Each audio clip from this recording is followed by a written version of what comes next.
Bizachi bola degan tushunchagacha noto'g'ri qaraymiz. Bola oilada bo'lish kerak deb hisoblaydi. Bolasiz oila bo'lmaydi deb hisoblaydi. Oila bu puzzle. Puzzle yig'ayotganda bir parchasi bola bu, o'shani qo'ysa, keyin sog'lom oila bo'ladi. O'sha ularning fikri bu. Muhim emas, nima fikrlar?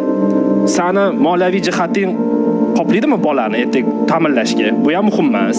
Sani psixologik o'zing tayyormisan bolaga? Muhim emas.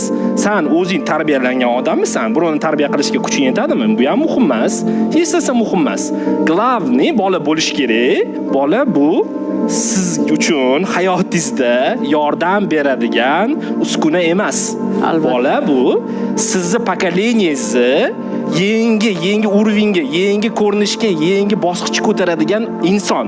Bolani ebla olsang, uni dunyoga keltir. Agar eblashga qurbing yetmasa, unda keltirma.